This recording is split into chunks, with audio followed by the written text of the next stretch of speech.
Good evening, everybody. Welcome to another edition of Inside the Pigskin. My name is Scott Morganroth, Motor City Badmouth. Glad to have everybody with us.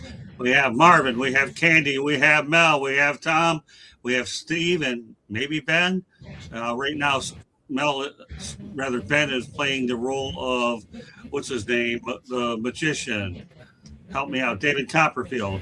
Sometimes he's in, sometimes he's out, and we'll see when he appears. All right, David, you got a little bit of fun today. Let's get to the agenda. Very busy one today, and one that Stephen Wright show is definitely going to be engaging, whether he likes it or not. And I can only imagine the animation that's going to come out of him.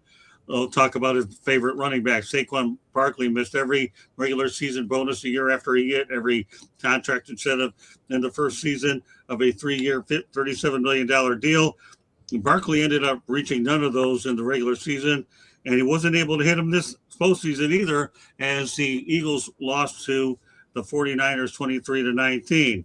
Regardless of how he plays, though, obviously there was $250,000 out the door since the Eagles did not win the NFC title, and another $250 that he also lost. But let's talk about the totality of the whole thing, Steven. If there's ever a guy who's an ultimate team player, it's Saquon Barkley. He really is one heck of a player to have on that team. Yeah, I mean, he only missed the one of the regular season incentives because he didn't play the last game. I think he only needed like 60. I think he only needed like 67 yards to get one of the regular season incentives. So I mean, but he doesn't care about that nonsense. You know, anyone who's watched, you know, any of the mic'd up moments over the last 2 years, he that stuff's irrelevant to him. He's the team player, the leader. I think we were talking about it earlier in the year when Jordan Mailata was basically sitting there saying he's the guy holding the umbrella when everything's raining around you. So.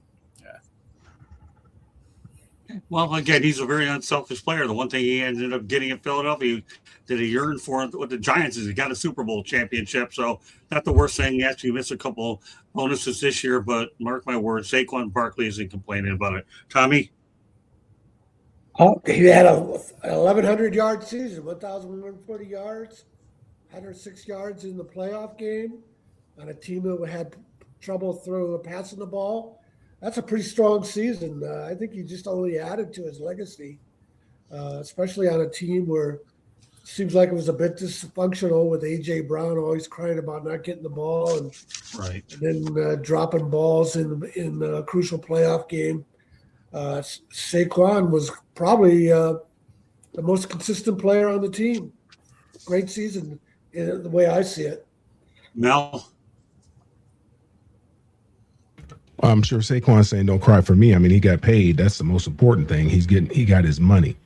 The other thing, the running game, and Marvin can attest to this. There's a lot of things that have to go right in order for a running back to be successful in the running game. A lot of things have to go right as far as the blocking schemes are concerned. I mean, he is very dependent upon his offensive line. The offensive line is not playing together as a unit. There's no continuity in that unit. He's going to be able to have the same necessity last year. And remember, they had a different offensive coordinator. Just because you run the same plays doesn't mean you're going to get the same results with a different offensive coordinator.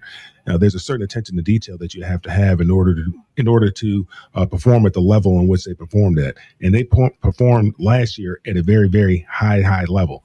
And this year, they didn't perform at a very high level. Saquon Barkley is no different this year than he was last year.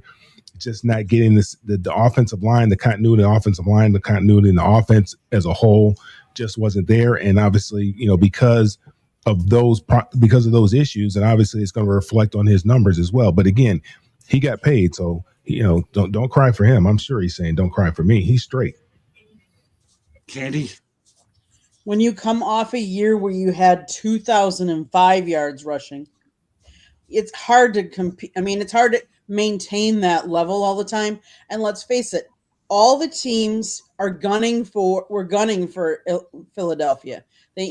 So that made it even harder. Yes, offensive line was banged up at times, and that doesn't help a running back.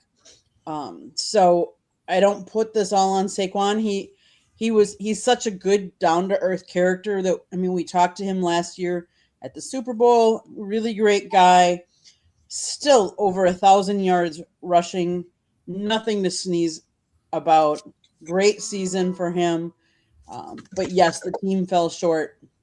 But there's only one team that's going to stand at the end of the season. So, I mean, let's be honest. I mean, that's only 64 yards. 1,100 yards is 64 yards a game. That's 16 yards a quarter. Marvin could probably do that. Yeah, definitely. Yeah, I'm waiting for the banner to keep going all night. I feel it. Okay. All right, go ahead, Marvin. No, that's cool. That's cool. Listen, I was a blocking fullback in my brief NFL career, man. I had one carry for 1 yard, and it was the first play I ever played in the NFL. That's one more carry than I had. It is what it is, man. I was happy to be there. I know you feel the same. Saquon is an all-time great talent. And by the end of his career, he'll have the numbers to be considered an all-time great back, which, he's definitely on pace for. I was really happy to see the Eagles give him some money last year. And in regards to these incentives, man, listen, these guys want to hit their incentives. They want to make their money. But, as everyone has said, Saquon is a really a team guy. I think he does a great job. With his attitude and disposition, just being a star in the NFL. I think he's a great look for the NFL. This is a guy who, listen, it doesn't matter how good you are. If you don't have your O-line intact, if they're not able to get out there with their best five guys and put their best foot forward against these NFL defenses, you're not going to have the kind of success that he's looking for, that he had last year. I think Tom had said it, last with some of the passing game just not being where it was. And what we saw from him last year was historic. It was something that you don't see all the time.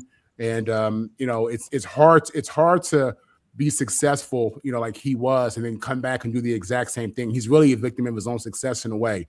Saquon played good this year. It's just, those magical seasons don't happen every single year. And as Mel said, man, Saquon's saying, don't cry for him. He's okay, man. That guy's making his bread. And I think at this point in his career, even though he definitely wants, to make money and make more money, he wants rings. These guys understand how important that is to legacy, and he wants to be remembered as a champion and not just one. These guys want multiple championships. I think once you have that taste of success at that level, you just want it again. So, yeah, for us fantasy fans, for us Saquon fans, we want to see him go off a little bit more this year. But, like I said, it's just that's not something that you can repeat every single year. Eric Dickerson went for 1808, then he went for 2105. He went for 1808 his rookie year, then 2105. But they're committed to running the football. That's back in the 80s. That's when, the running backs were making all the money. That's when you had a thing called the, absolutely. Yeah, that's when you had a thing called the I formation. You had John Robinson out there for the LA Rams, coaching up and running that gap. Yeah, exactly. Different time, man. A different time. But Quan's putting up numbers, man. At the end of the day, as I said, he'll be in there in the top 10, top 12 rushing touchdowns and all that stuff. Yeah, he had 65 fewer carries this year. Still caught 37 balls for another 273 yards. 1,000-yard season isn't the same as when Jim Brown played, but it's still significant because the ball is thrown so much more. Great point, Tommy. All right, Ben, we'll give you the last word on Saquon Barkley. Obviously, didn't hit his financial bonuses, but he probably doesn't care anyways. Fact of the matter is he's more concerned that they didn't win a Super Bowl. Some thoughts, and then we're going to go to another Philadelphia topic. Go ahead, Ben. You have the last word on it. I mean, what Saquon didn't hit it. You saying Saquon didn't hit his incentives. He's just worried more about winning the Super Bowl. That's what it seems like, right, Steven? Yeah, he's the ultimate team guy. I mean, the thing about Saquon Barkley, a guy that coming off a 2,000-yard season, you knew he wasn't going to have a season this year, but he's the direct opposite of A.J. Brown. Like, he goes, look, man, I'm not playing well. I just want to be, a team player, and I want to contribute. It just didn't happen that way. I feel bad for Saquon Barkley because he was really tried to win in 2025 how they did in 2024. That's not going to work. And if they're going to catch up to you, he did the best he could.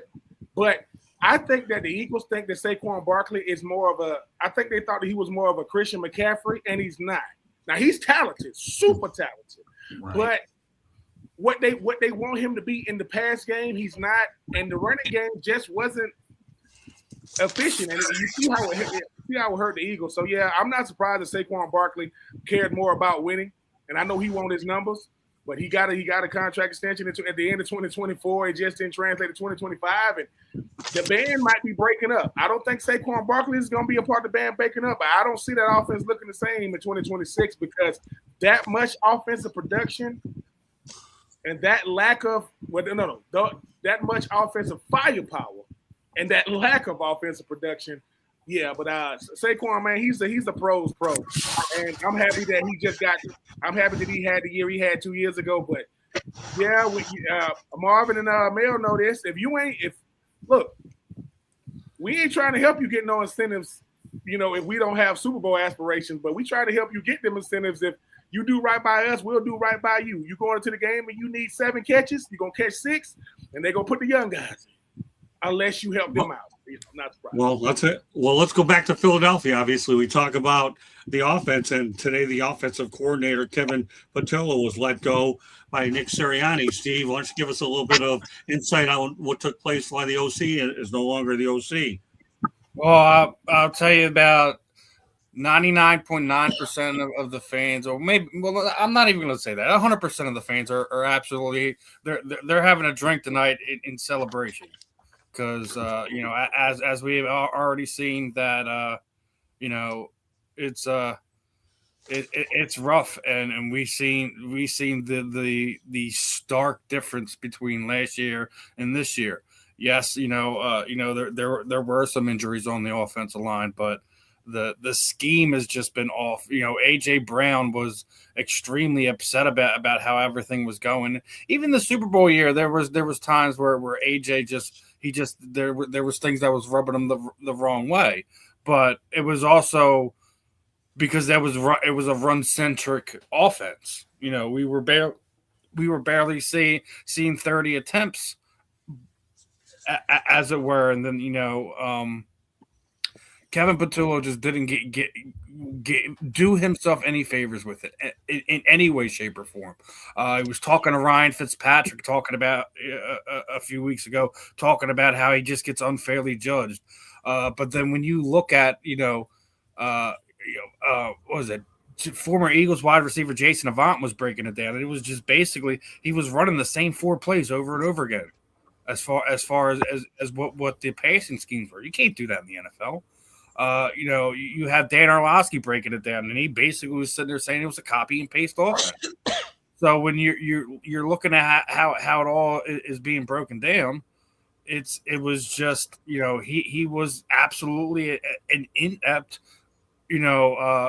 underprepared offensive coordinator, and I think that was part of the reasons why you see an AJ Brown being so disjointed as he was compared to last season. I mean, he's a wide receiver; he wants to get his, but as we were talking about, he also had some key drops, and there was plays during the season, not even during the playoffs, where there'd be Jalen throw him go balls, he just stopped.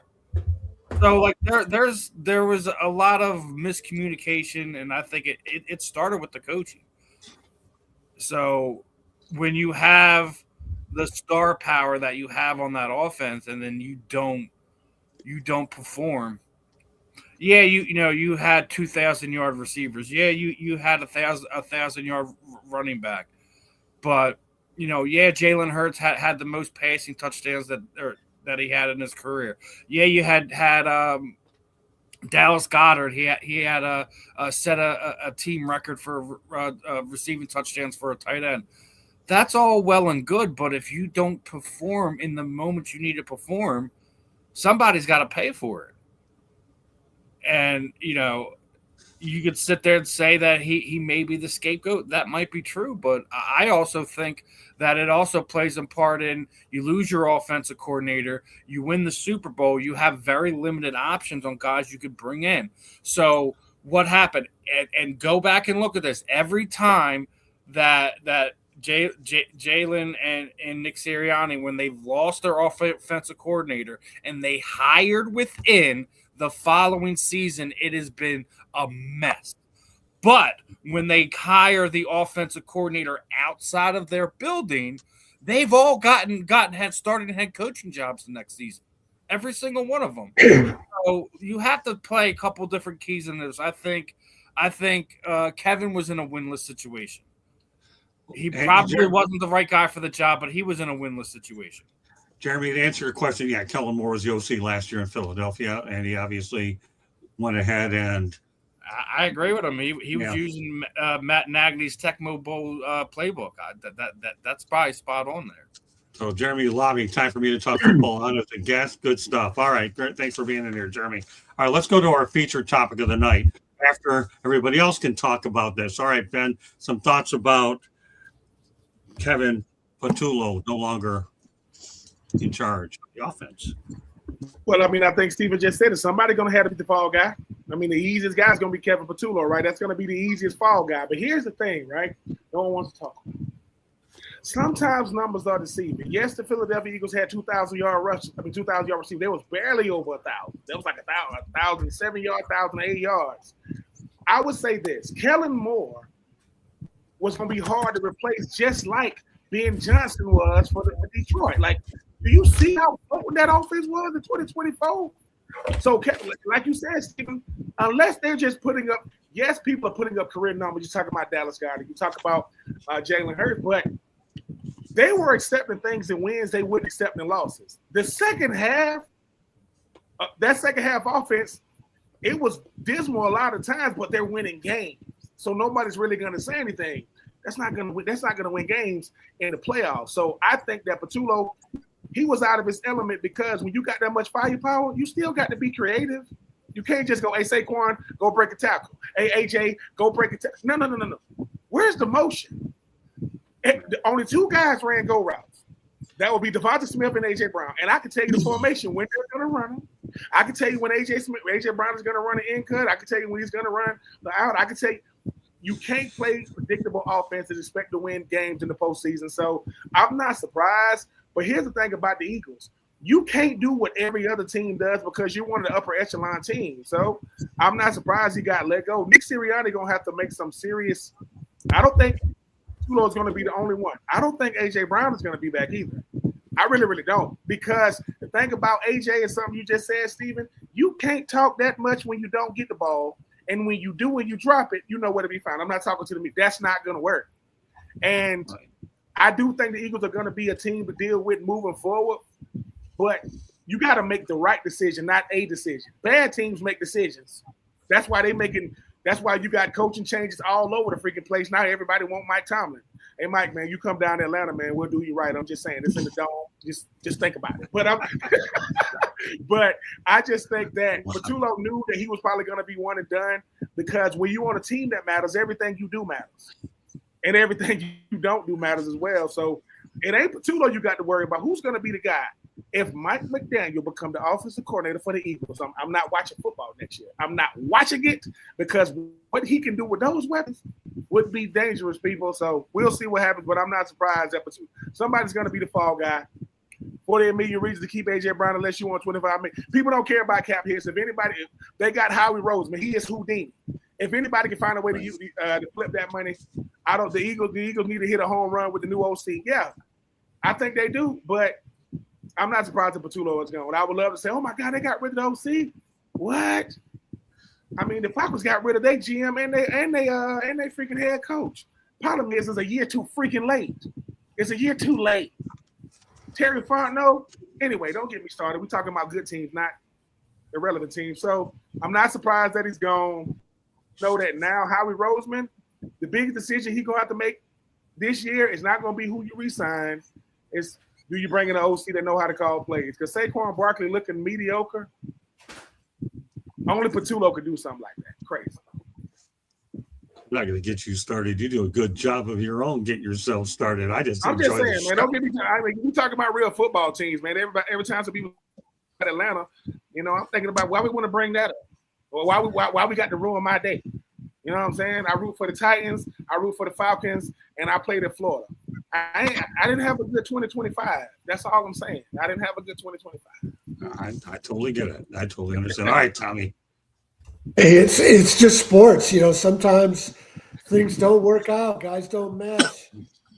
He had been around all last year. He'd seen what worked with Kellen Moore. Howie Rosen had the power to not make him the offensive coordinator if he didn't like the idea. You'd think it would have worked. And the mystery on top of that is if the media and if TV analysts can see they're predictable and what's wrong with the offense, why can't the staff as a group figure out what's wrong? But it's just sports. The same thing happened in Detroit. They promoted within. They thought they had continuity, and the new OC couldn't match the creativity of the old OC. That's just sports. It happens all the time. Right. Sometimes you see the assistant coach come on and do a better job than the head coach. You just never know. Okay. Mel. I mean, Stevie Wonder could see that coming. Somebody's going to take the fall, and Jalen Hurts has had a different offensive coordinator every year since he's been in the league, pretty much. I mean, this has got to be their fourth or fifth guy, whether because guys have gone on and got other jobs, or whether it didn't work out one year. They didn't like the way the offense was clicking that year, and they moved on from him. But Jalen Hurts has had a different offensive coordinator just about every year, so it's very difficult to get in the rhythm, and that makes it all that more impressive what Kellen Moore was able to do in the 1 year that he was there with that offense. And so you knew somebody was, and you listen to Jalen's post-game interview or his Monday interview, and he wasn't very complimentary of the guy, so you can see that he wasn't happy. So something had to change. It's obvious something had to change. They couldn't go in the next year with this guy here with the offense the way that it was. Talking heads, all the talking heads, they have all the answers. They say that it's predictable. You listen to the talking heads, you'll be one of the talking heads. So, I mean, Nick had to do what he felt he had to do. I don't think he's a play caller. He let that guy continue to call the plays. And, they ended up parting company at the end of the year. But, yeah, I mean, everybody could see that coming. I mean, that something had to change there. Marvin. Yeah, the thing about it is everybody on the Eagles, all their star players on offense, they got paid. They're on their second contracts. The organization, they paid Jalen, they paid AJ, they paid Smith, they paid Quan. And when you put that kind of money out, I mean, you have expectations, rightfully so, especially coming off a Super Bowl. So, yeah, for the Eagles, the standard is a standard. Steve had mentioned, some of these Jalen and the tight end, had career years in some areas, but really it's about the eye test. What it looks like, and it didn't look good as a whole when you watched it. And then obviously the early exit doesn't help either. It's a situation where as an offensive play caller, you got to be creative, man. These defensive coordinators, these veteran defensive coordinators, these guys are good. And these guys are good, man. So if you out there running, a vanilla offense, and you're not taking advantage of the talent that you have, the defense is going to catch up to you. It's going to show up, and it showed up. And with that, the OC's out. Candy. There's always going to be someone that's going to be the fall guy when you don't reach the pinnacle that you wanted to reach, or when you don't hit what you expected to hit. And yes, this was the fifth different OC in 5 years up in Philly. We've talked about how that matters in some of the development of other quarterbacks, but we haven't talked about it, how it develops other players for Philadelphia and how that can affect them. And, going from Kellen Moore, who obviously did really well with that offense, it's hard. You knew someone was going to take the fall in Philly. Now we're going to go rapid fire on a couple topics. I want to make sure we get everything in. Since we're on the offensive coordinator theme, we'll have to stay with one with the Detroit Lions. The Lions announced that they have parted ways with offensive coordinator John Morton after one season. I'll make this a really quick one, Marvin. I'll go around the horn. Would you view Johnny Morton as a scapegoat for what took place here in Detroit, knowing full well that he followed Ben Johnson? It's not even about him being a scapegoat. The reality is you now realize how good Ben Johnson was with that offense and with that quarterback and that team. That's really the bigger story. He's a really good offensive play caller, quarterback developer, just great with the O. You see what he's doing in Chicago. I mean, and it went from them not able to replicate that same offense last year, those numbers. And now you have Dan Campbell, my man, Bubba Gump, taking the play calling sheet, and he's out there calling plays. It don't work like that, man. You can't just pick up the play sheet and think that you an OC. They struggle, man. They struggle without the offensive leadership. They struggled without the strategic approach that Ben Johnson took, and it showed, man. It was really unfortunate because Detroit's offense was on fire last couple of years, and this year it was just, Well, yeah, the reality with Morton, it'll be interesting with all these offensive coordinating positions opening up if you land somewhere as an offensive assistant or not. But he, obviously, Dan Campbell went out there and took over. Candy, some thoughts? What's the scapegoat? That's the main question on this topic. I would say yes. I would say he had hard shoes to fill because Ben Johnson did such a good job there and gelled with everybody. So I think sometimes that also makes it hard for his replacement to come in and have success right off the bat. Mel?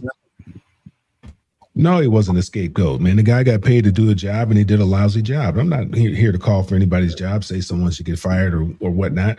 He did lose his job because it's a high performance business, and they did not perform to the level, to the expectations, and because of that, he lost his job. No, he wasn't the scapegoat. Tom? I would say he's not a scapegoat. He didn't have a history of play calling, and they promoted him. And Dan Campbell taking over the play calling tells you all you need to know. They should have figured it out. They gambled on him, and it didn't work out. And then it didn't help that the offensive line was just porous with all their injuries they had. Steven?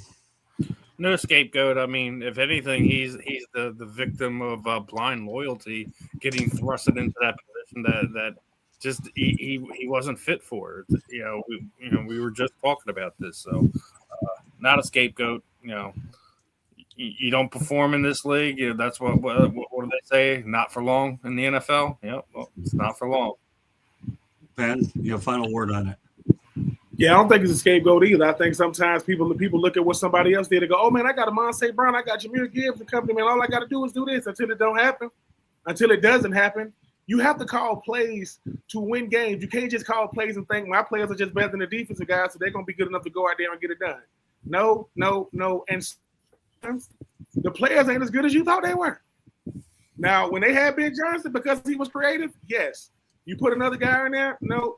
Because they go, hey, man, you got to call a winning play on third down, not a play. So, but I just think when sometimes it's who you replace. So they get rid of players when they don't get it done. So I don't want to hear about OCs. Well, all you got to do is call the play. You just ain't calling good plays. So they're going to say the right things in the media, but I do not think he's a scapegoat. I think he just flat out didn't get it done. Yeah, I like what Eddie Prather said. Dable or McDaniel would be good for the Detroit offensive coordinator job. I agree. No scapegoat. We're going to go to something very different here. And this is one I like to find these different stories, and I'm going to come up with one now. That Joshua Ergo is now the new coach, the inaugural head coach of Texas A&M Arcana. I like these stories because, again, you're talking about a guy who's building another program from scratch. We talked about one last year. So get this, Joshua Ergo, Texas A&M Arcana. With some thoughts about this guy here, Marvin.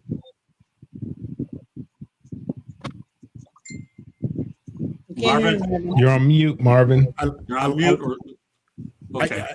I like to see these smaller programs, try to jump in the mix and become relevant. I think the state of Texas has a bunch of talent. I don't know what they're going to do in regards to NIL, but these situations are definitely uphill battles at these smaller schools. We'll see. Again, he'll have a pool of talent in the state of Texas as they produce a lot of NFL draft picks and NFL players. So we'll see what he can do with that. Candy. He's an American football coach, former player. They begin play in 2027. He served as a head football coach at East Texas Baptist University from 2013 to 2015, compiling a record of 14-16. In 2015, he led his East Texas Baptist team to the American Southwest Conference Championship and was named ASC Coach of the Year. So obviously he can coach, and let's see what they can do. Like Marvin said, it depends on NIL and what all he can do as far as, but he's in a good state to recruit. Ben? This is the Kurt Signetti effect. You see what's going on in Indiana, people thinking, man, I'm telling you, you getting the right money in here.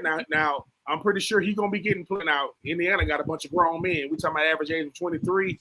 But teams are saying, man, why don't people know about us? Because we ain't a football team. You do the football team got to be good? Nope, the football team has to play on Saturday. And let's see what type of momentum we can build. To be a program starter, that says a lot. I mean, my nephew goes to Kennesaw State. Kennesaw State has been around since 2015. They are already in Conference USA in the second year, and they won it.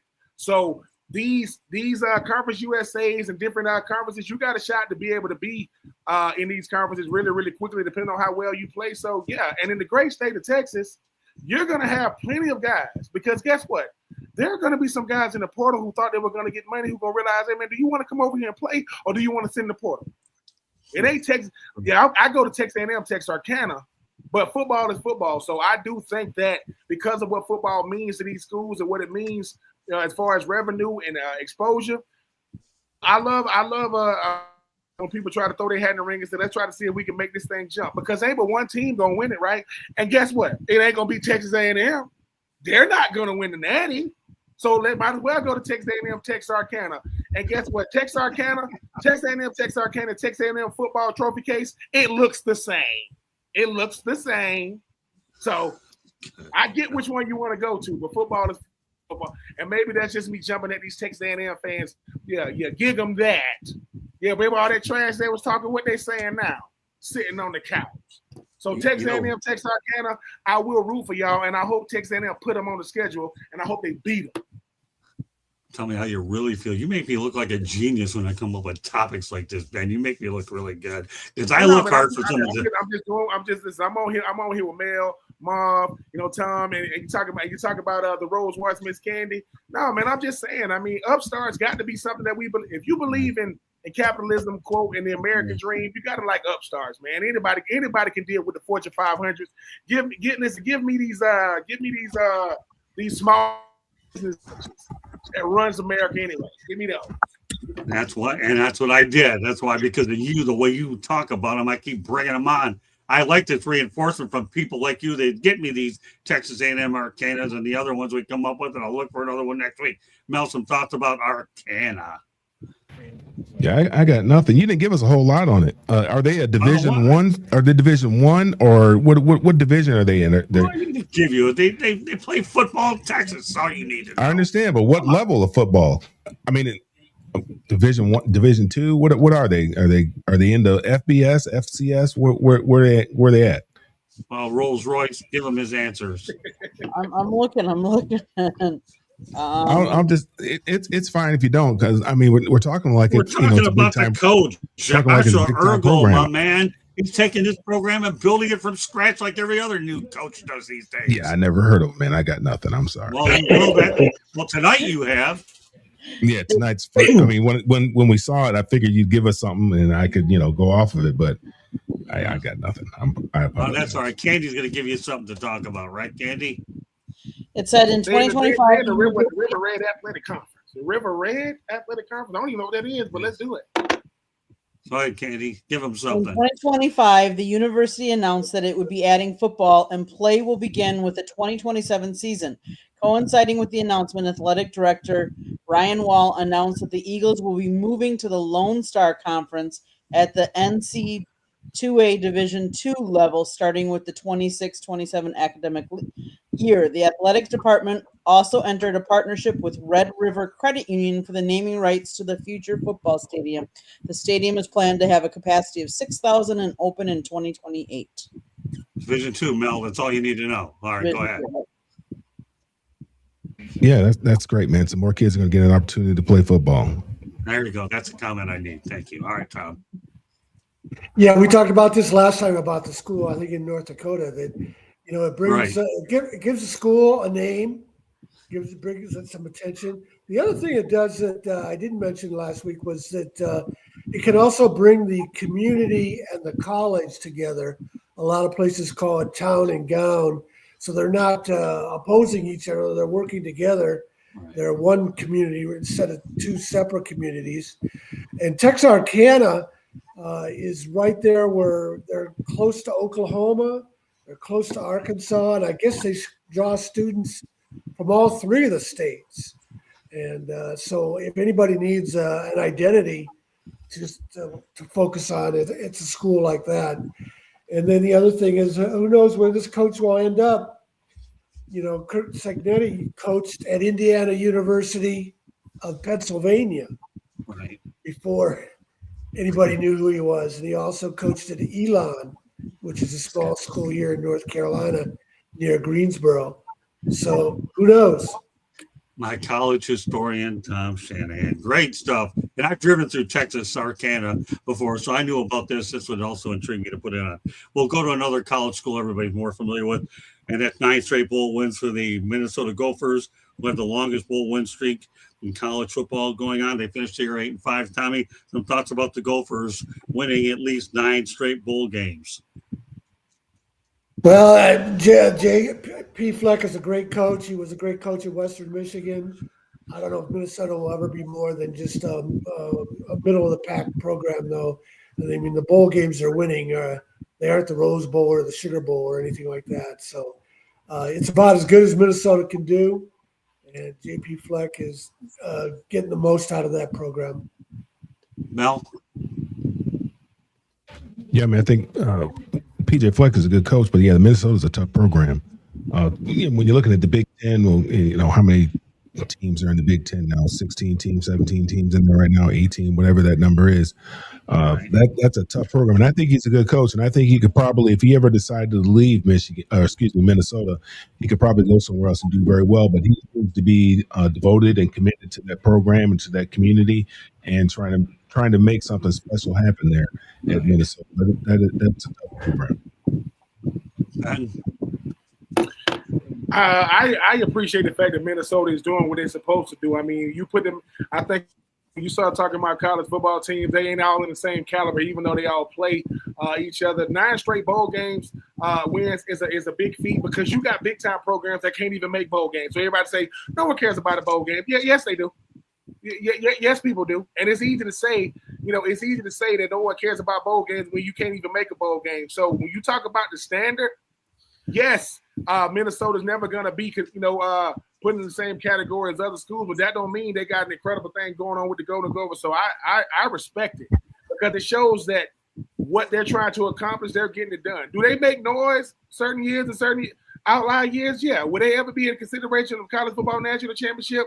It's going to probably be hard with NIL, but 9 straight bowl wins is a big time thing for us, especially with people saying no one cares about bowl games. Yes, people do. Don't let the college football playoff make you think that people don't care about bowl games.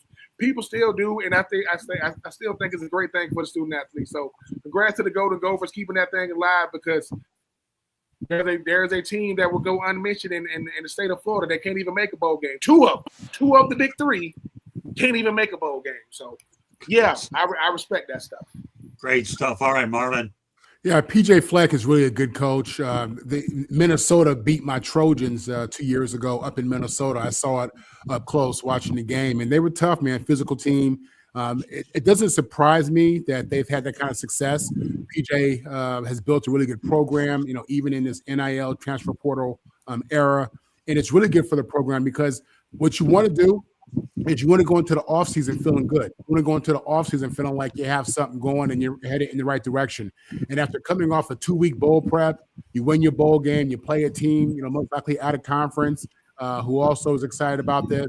And to do it 9 years in a row says a lot about his culture, says a lot about his talent, even though a lot of guys skip. But, when you win consistently like he's doing at the end, winning those bowl games, that's a good thing, and it speaks to what you're building and what you got going on. So, yeah, for a team who will always struggle to get to the top of the Big Ten, they're a team who's relevant and a team who's real. And one of those teams, when you play them, you cannot sleep on them because they play hard and have some guys. So, yeah, it's a great feat, and let's see if they can do it 10 years in a row. Yeah, PJ Fleck has done a good job. Candy, obviously, you're from that part of the country. What are your thoughts about what they're doing up in Minnesota? So PJ Fleck is a really good coach. Let's face it, the Big Ten, as much as some people don't want to give credit to the Big Ten is a tough conference. They have some really – obviously, they have Ohio State. Now, Indiana they have to compete with. UCLA. I'm sorry? UCLA. Yeah, we can't forget. Who's that? I didn't hear. I don't know who that is. Yeah. That's an alley-oop for me. I'm gonna let that go. I was helping her out. College she was struggling. I was just helping her out. You were. Now, I will admit that Minnesota won the Rate Bowl this last year, the Duke's Mayo Bowl in January of last year, the Quick Lane Bowl, the Pinstripe Bowl, the Guarantee Rate Bowl, the Outback Bowl, the Quick Lane Bowl, the Holiday Bowl, and the Quick Lane Bowl again. You can be 6-7 or 5-6 and go to a bowl game. Give me a break. Your team only won 3 games this year. Hey, Scott. Say it again, Scott. Say it again, Scott. Tell him again. I know it's your show, Scott. But really? Seriously, really? Come on, Mel.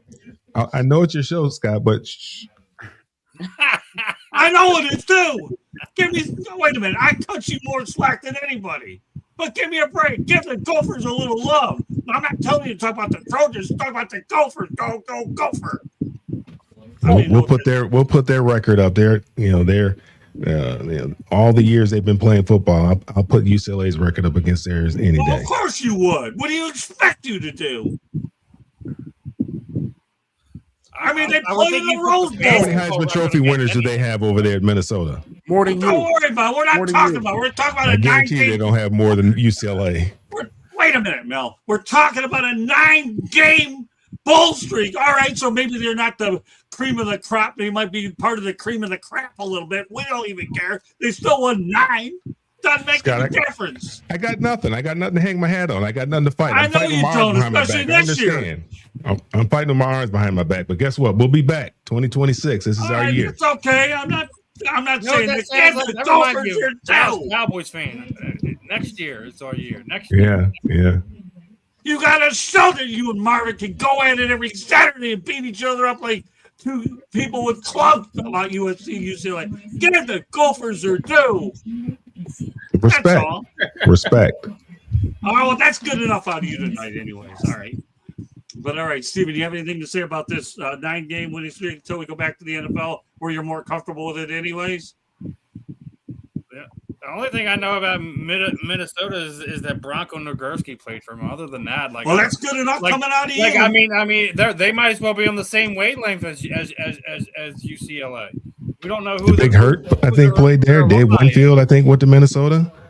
Charlie Sanders went to Minnesota. More importantly, now you're talking good about There you go, Tony Dungy. There you go. Well, there you go. All right, now you're getting in the ballpark now, brother. Tony Dungy, Bronco Nagurski, coming from a guy who knows less about college football than anybody came up with that name anyways. So, all right, with that said, good stuff, Steve. All right, so let's go ahead and talk about a guy by the name of Ricky Prohl. Everybody heard about him, the former NFL wide receiver and assistant coach of his name, head coach of the St. Louis Battlehawks. Give it to us tonight. We're talking about these other teams here, the Battlehawks. We're talking about Texarkana. This is Inside the Pigskin, everybody. We talk about it all. No Canadian Football League. Sorry for people north of the border, right? But he's going to be going to United Football League. Some thoughts about the hire, Marvin. I love it. Ricky was a really good receiver in the NFL. I remember him when he was with the Rams, I believe. And I love to see these. I love to see these NFL guys getting these head coaching jobs, even if it is the UFL. It's the minor leagues to football, if you want to call it that. That's all good. But it's an opportunity for him to grow, to have a new experience, to know what his real leadership skills are. I have no doubt that he has a ton of perspective that he'll be able to give those young players who are all aspiring to make it to the NFL. So, I root for all former players in these leadership positions, and I'll be watching out for him to see what he does. I like Eddie Prather. Dave Winfield did go to the University of Minnesota. Great point. He's a baseball player. All right, go ahead, Candy. We're talking football. Inside. Wow, that's all right. Dave Winfield's a big name. He's good for hashtagging, Sicta, man. I can use the help a little bit I once think I in a said while. that. He just copied off me. I Dave said that. Winfield. I'm talking about Steve. Dave Winfield. Yeah, we're Yeah, talking he football. probably just went to I need Google the to find out. tag, dude. Dave Winfield was drafted in all three sports. Football, Yeah, he was pretty good. basketball, and baseball. He didn't play football in college, but he was drafted. All right, go ahead, Minnesota, by the way, Mel, they won the 1960 national title with Sandy Stevens, the first black quarterback. The next year, they played UCLA in the Rose Bowl when UCLA's 8 black players threatened to boycott because Bear Bryant was working a backroom deal to sneak into the Rose Bowl in place of the Big Ten. And Jim Murray blew that up on him because he wrote about the UCLA black players. And Sandy Stevens came out and played in his second straight Rose Bowl. Did they win? Yeah, they beat UCLA. The previous year, they had lost to Washington. But back in those days, I thought the story had a happy ending. Yeah, your happy ending is UCLA Nah. back down the Rose Bowl in Alabama. Bear Bryant, Bear Bryant's supposed to be this grandfatherly guy. Thanks for that, Not in Tom. that case. Appreciate No, you that. can't always have a happy ending. All right, who did I leave off on this one? Go ahead, Candy. As a player, Richard Kroll was a wide receiver in the NFL for 17 seasons with Phoenix/Arizona Cardinals, Seattle Seahawks, Chicago Bears, St. Louis Rams, Carolina Panthers, and Indianapolis Colts. He played in 4 Super Bowls and won 2, one with the Rams and one with the Colts. He's originally from the Bronx. He went to high school in New Jersey, college at Wake Forest. He was in the NFL draft in 1990, the 3rd round, the 58th pick overall.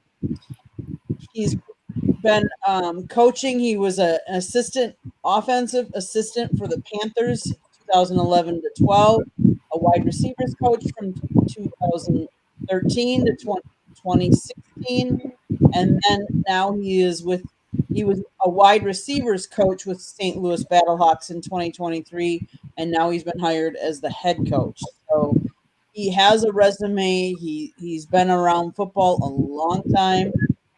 So good luck to him in his new job. Hey, who's left on this topic? Ben? Yeah, I'm happy for Ricky Prohl. I mean, he seems to be a guy that loves development. These head coaches that get these jobs in the UFL or really care about development. He replaces a friend of mine, man, Anthony Beck. We used to live in neighborhoods right beside each other right there in Tampa. Even though he played for Tampa, I played for Tampa. Anthony get to go back to Florida. I think he's the head coach of Orlando now. And Ricky Prohl played 17 years in the league. I mean, he was a part of the greatest show on turf. He knows football, and he was, as Candy said, he was on that Battlehawks staff. And when Anthony Beck moved on to Orlando, they named him the head coach. So I'm happy for him. And if you are an assistant coach as a former player, everybody wants to be a head coach. And I think sometimes people think it's got to be in the NFL, got to be in college. No, I want to know how I look running a team. The UFL does a great job of helping players develop, either players that never got a shot in the NFL coming out of the draft, or players that kind of got cut in the NFL trying to get back in the league. So I'm happy for Ricky Prohl. And for what I hear about him, the guys he's coached in the league, he really knows his X's and O's. He really understands, how to get things done. And like I said, I was really happy for Anthony Beck when he became the head coach of the Blackhawks. And then now he's getting replaced by a guy he brought on his staff. That's got to feel good for Anthony. Now Anthony and Ricky Prohl get to compete against each other. So congrats to both gentlemen. And hopefully Ricky Prohl, he's ready for this head coaching gig. And like I said, coaching a side of the football or a position in football is not the same as running a team. I'm pretty sure he's gonna be picking Anthony Beck's brain a lot, even though they got to compete against each other this year. Great stuff, Ben. Okay. Josh Allen wins his first round playoff game in his NFL career. All right, we're going to go rapid fire on this one. Glad to see it, Marvin. Yeah, definitely. Listen, the Bills hadn't won a road playoff game in years. And the reality is they went into Jacksonville, tough Jacksonville defense. Jacksonville offense was on fire. A lot of people thought this might be the year for Jacksonville. But no, Josh Allen went in there, played a great game. He did what MVPs do. and he's just really adding his name to the list of just clutch quarterbacks, all-time great quarterbacks.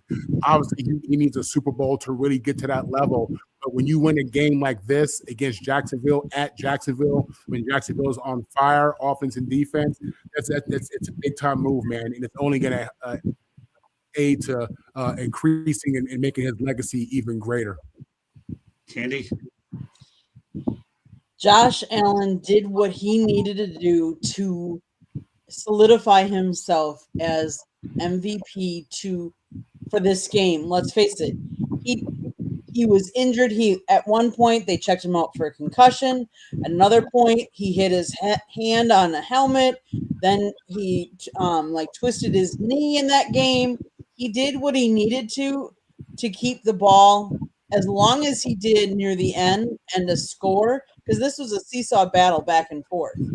And Jacksonville I believe they had the ball at the end, but they didn't have a lot of time left on the clock, and they just couldn't get where they needed to go. But seesaw battle, kudos to Josh Allen for coming up on top. They said that this is possibly his year because he doesn't have the roadblocks in front of him that he's always had before. So we'll see if that's true or not. Okay, Katie, go to the chat room, put some of those comments up, and we can all comment on them as we talk to this topic. Some thoughts, Mel, on this rapid fire about Allen finally getting that road win. Well, I mean, this is the year. If he's going to do it, if he's going to go all the way, this is the year. There's no Patrick Mahomes. There's no Lamar Jackson. There's no Joe Burrow. So this is the year for him to do it. I mean, he can't get bounced out by a young Trevor Lawrence. He can't get bounced out by the kid at New England. I can't think of his name right now. Drake May. I mean, this is the year for him to go all the way. So, and they don't have as many weapons in the passing game as they've had in the past, but I mean, they can run the football pretty well, and defensively, they're not as good as they used to be. So, I mean, he's going to have to be superhuman in order to make it happen. But it's great for him. It's great for him. But obviously, they still have a lot more football to play, and we'll see how it plays out. Okay, Tommy. Yeah, I think too much is made of them losing playoff games, and this was our first playoff win. Makes it sound like they never won a playoff game. Won a lot of playoff games, but then they were running into the future Super Bowl champions, Patrick Mahomes, and sometimes it took a dramatic comeback for Kansas City to get by Buffalo. So I think too much is made of that, and they aren't as good as they were in past years, mostly on defense. So it was a great win for Allen. I don't know how far they're going to go though because of their defense. Steven. I think the big thing is that Buffalo as a team prior to last weekend's playoff game hadn't won on the road 1992-93. That's kind of the big thing. Yes, the Allen teams had won playoff games. They were at home though, and as Tom and some of the other panel members have talked about, there's no Josh Allen, there's no Lamar Jackson, there's no Joe Burrow, but you still got that Denver defense and Bo Nix. They're going to have to get through. They're going to have to go to Denver to win.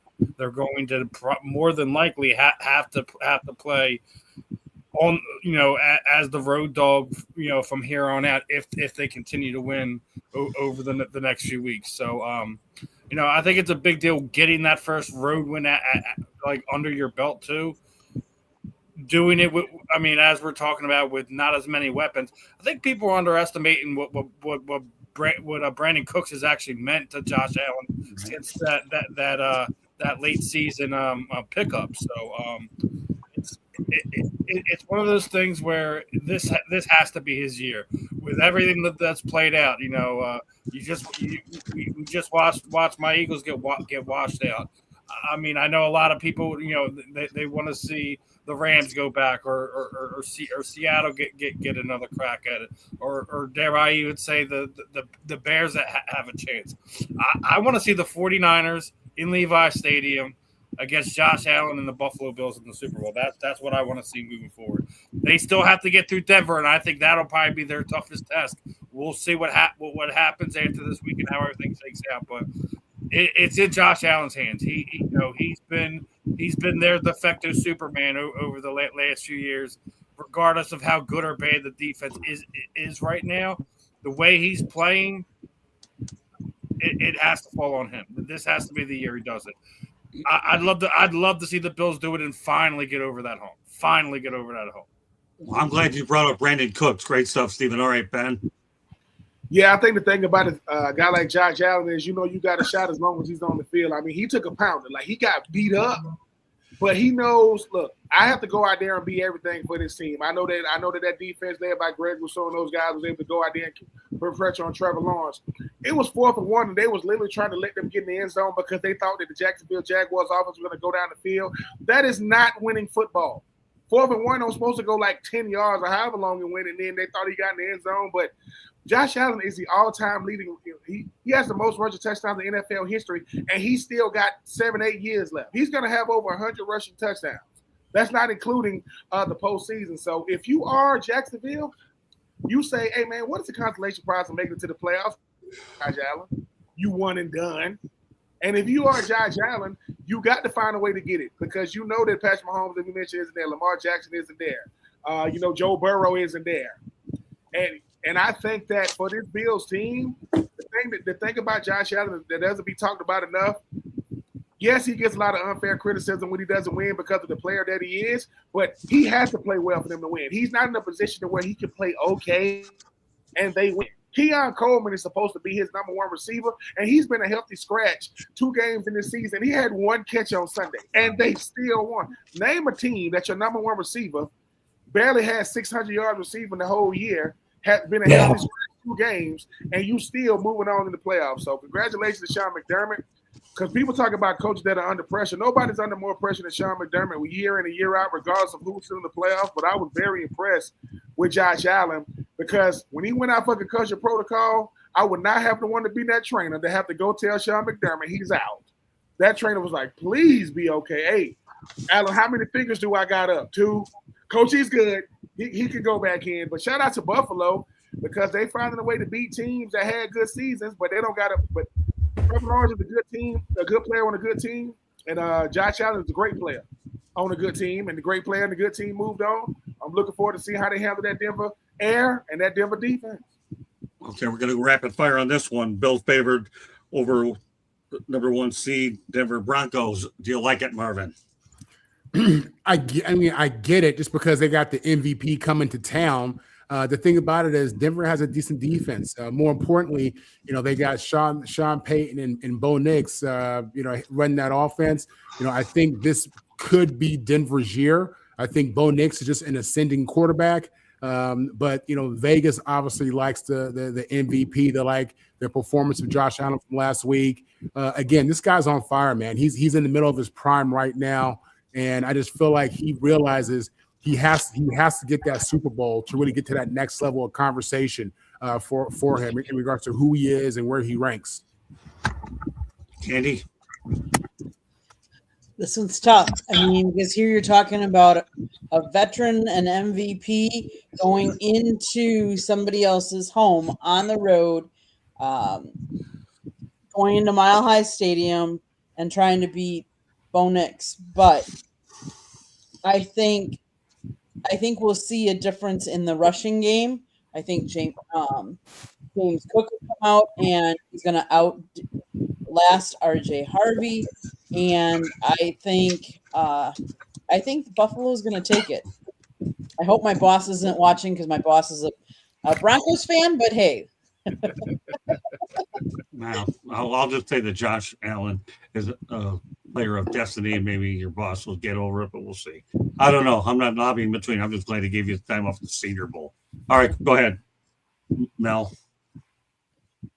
I mean, Vegas must know something that we don't know. They're playing in Denver. We know that's a very difficult place to play because of the altitude. Buffalo's defense is not very good. We know that Denver's defense is very good. Bo Nix has been playing at a very high level, has not been turning over the football. And Josh can sometimes, when he tries to take over games, he can be a little careless with the ball. So, but evidently Vegas knows something that I don't know. But I'm very surprised that they are a favorite playing in Denver.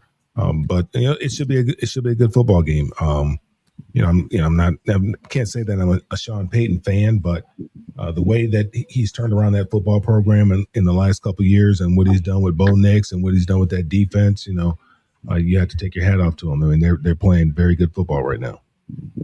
Tommy. Yeah, that's why I don't bet on games. I had to read that twice. When I saw the Bills were favored, I assumed the Broncos would not only be favored, but pretty heavily with a defense playing a Mile High Stadium or whatever they call it nowadays. And that's a surprise to me. I hope the Bills win, though. I'd like to see the Bills win. Yeah, I'm going to take a little bit from everyone. I'm absolutely surprised that Buffalo was going in there the favorite, being that Denver's is the top seed, and they do have an amazing defense. They have Patrick Surtain too there, who absolutely makes wide receivers disappear. So, Buffalo's going to have to rely on Josh Allen's legs, on Cook's legs, but I think you're gonna have to see big games out of their tight ends, both Kincaid and Knox, in order to kind of get away from the shutdown secondary that Denver has. So it's gonna take an effort, but I'm kind of with Candy on here. I think it's gonna be one of those close games, but I think the magic runs out of there in Denver. Buffalo now being the season's team, like I get it that Denver was in the playoff last year, but they didn't have a deep run last year. They do have experience, but I think Denver being there the last handful of years and having experienced those losses is going to kind of be the difference, because they're not going to be able to give up. They're going to have that extra fight in them to go do that they are going to Denver. They have a lot to prove this year, and I think that they're at the very least going to upset the Denver Broncos, regardless if Vegas has them as the favorite or not. That's an upset. I don't care what anyone says. When you're the 5 seed and you beat the 1 seed in the divisional round in their house, that's an upset. That doesn't matter what Vegas says. Okay. Ben. I mean, when I'm looking at the stats, I mean, I'm looking at the regular season. You talk about Bo Nix, he had 25 touchdowns, 11 picks. Josh Allen had 25 touchdowns, 10 picks. The difference is one is the reigning MVP, and the other guy, I mean, he's probably been the best quarterback the last 2 years, not named C.J. Stroud, because of what Bo Nix has meant. I think the reason why I go with the Buffalo Bills is because Josh Allen is going to do whatever he got to do to win. He does not care. He's going to throw his body around, and that defense going to make it. That Denver defense gets extremely stingy from the 20-yard line in. And the closer you get to the goal line, they don't give up a lot of touchdowns. But the fact that he got James Cook and Sean McDermott coming, they're gonna say, "Look, dude, what you want to run? We ain't got time to be trying to walk away saying we left something in the tank. If it's got to be a flea flicker, they're gonna run it. If it's got to be a double reverse, they're gonna run it. When you in the playoffs, you ain't got time to be saying what you want to run. Let's go out there and try to make some plays, because Mile High is high. It's hard to win there." Patrick Surtain was a second-team All-Pro. Do you know how good those cornerbacks got to be? Then Cooper DeJean, right, and Quinyon Mitchell to beat first-team All-Pro Patrick Surtain. So I like Buffalo only because experience matters in the playoffs. It does. Understanding the situation of football, understanding the weather, understanding what's going on, understanding what's at stake. And Josh Allen knows he's playing for legacy. He's done almost everything you could do in the regular season. Postseason. They pay you to win enough games in the regular season to make it to the postseason and to get it done. I like Buffalo, but I don't feel good about it because it's going to be hard to beat Denver at Denver. But I think Buffalo has the X factor in Josh Allen. And like I say, he's ready to take a beating this year. He took a beating in Jacksonville. He might as well put on a lot of, he might as well, dip his body in some Epsom salt, take some pain medication, put on some Bengay. He going to need it all because they're going to hit him often and they're going to hit him hard. But I think his mind and body is built to deal with what he got to deal with to get to the Super Duper Bowl. Hey, Candy, when you go to the store, give me some Bengay. I need it now that Ben brought it up. Put on the grocery list. I need it every place. All right, well, I'll tell you what our featured topic of the night is, the headline of the night. Could Dan Marino have won multiple Super Bowls with the Pittsburgh Steelers? Well, this is a really interesting hypothetical question. Dan seems to see that he would have won multiple Super Bowls if he was drafted by his hometown, the Pittsburgh Steelers. He says, well, looking back at their teams, I probably have won Super Bowls. I really do, because their defense had because of the defense they had. Well, there's no argument there. But the one thing the Miami Dolphins had was Mark Duper and Mark Clayton, and they let him get all the stats that he wanted. But would he have amassed 60,000 yards there? Don Shula let him do whatever the heck he wanted. And obviously, as I mentioned, he had great receivers like Mark Duper, Mark Clayton, Mark Ingram and company, where Pittsburgh runs the football. When Jimmy Johnson tried to run to the pound, Dan Marino couldn't handle it, because all Jimmy Johnson did was win Super Bowls, and Dan Marino got toasted by Jacksonville like 61-62-7. So, Dan, take your ego and stick it where the sun doesn't shine, sick the man. You can't take your cake and eat it too. You can tell my voice is cracking over this, sick the man. I don't like you. Yeah, you probably could have won Super Bowls there, and you're the best quarterback that probably hadn't won one outside of Dan Fouts, but I'll still put you number one, and I don't like you anyway, so period. So, yeah, could you win them under Chuck Noll? Fine. But Don Shula let you do whatever you want. He gave you a Duper. He gave you Clayton. He gave you Ingram. He gave you everything you wanted, and you blew it. Shut up, Dan. I hate you. But you probably could have. All right, Marvin, follow that. Listen, as a Jet fan, I'm very familiar with Dan Marino. The Miami Dolphins are our rivals. And listen, I actually have admiration for Dan as a quarterback. You know, this guy was a phenomenal passer, just a really great player. I couldn't imagine, Duper and Clayton without Dan Marino. If Dan Marino had gone to the Steelers, his hometown, I have no doubt that organization probably could have put together a Super Bowl run for him. It's unfortunate that he didn't get a chance to go to the Steelers. There was some nasty rumors about him during the draft process for him, and he got kicked from a top 5 pick down to the end of the first. But yeah, I understand what he's saying. I think that the combination of his talent and what the Steelers had going on could have been real. The Dolphins, when he was with the Dolphins, they went to the Super Bowl. They had some playoff runs. They ultimately never were able to get over that hump. But he is every quarterback's favorite quarterback. All the quarterbacks that came after him, they list him as their favorite quarterback. Man, he was smooth. Man, he had a rifle, a pure drop back passer. Much different than today's quarterbacks who are all they're all athletic. This guy was a drop back, stand up, and just let it rip. Seeing him in a Steeler uniform would have been classic. Well, I mean, all the other thing I'll say that can compliment Marino. That's hard for me to do it, because he had the quickest release I've ever seen. So yeah, he didn't get sacked for sure. He had a great quick release. And I tell you, I wrote a story on Mark Clayton and Mark Duper, and they were great receivers. I mean, if you can't amass that many yards, yeah, I think he could have won Super Bowls there, but the Steelers didn't want him, and as a result, he didn't win one. You can sit there and look in the past all you want, Dan, just like your isotoner gloves. Who cares? I remember those. But the reality is you couldn't win with the Dolphins, and Don Shula let you do whatever you wanted offensively, and you got in the Hall of Fame despite your individualism. Period. Take your isotoner. Wow. And like Marvin said, don't get on my bad side like Dan Marino did. And I can tell lots of stories that I don't like this guy over at Super Bowl 33, but I don't have enough time, and I got to make sure Ben gets his 2 cents on this topic at least. All right, Ben, now you get your 2 cents in on this topic, because I know you have to skate out of here at 10. I would say no. I don't think he does win a Super Bowl with the Pittsburgh Steelers, because he wouldn't want to do it the Pittsburgh Steelers way. The thing about a guy like Dan Marino, I mean, I love Dan Marino. I mean, Dan Marino was one of the best throwers of the football. But you know how easy to say I would have won one based on what they did without me? No, it don't go like that. Because you the guy that got to make it go. And the thing about the Pittsburgh Steelers is every time they win Super Bowls, people love Terry Bradshaw, not like Terry Bradshaw. He did it now. He had similarities to a Dan Marino, but he still, listen, at the quarterback position, you got to be willing to adjust who you are in order to go out there and win games. When you talk about throwers of the football, Dan Marino is going to be in that category. But you can't be given as much as he was given down there in Miami, not winning to say, well, if I was somewhere else, you know how many players can say that? Man, if I was somewhere else, man, I would have done this and I would have done that. No, because you still you. They still got to deal with you. And the thing about it is, when Terry Bradshaw was doing it, he didn't care about all them yards, but he had Stallworth, he had Swan, right? And we talk about Franco Harris and those guys, that was beautiful football.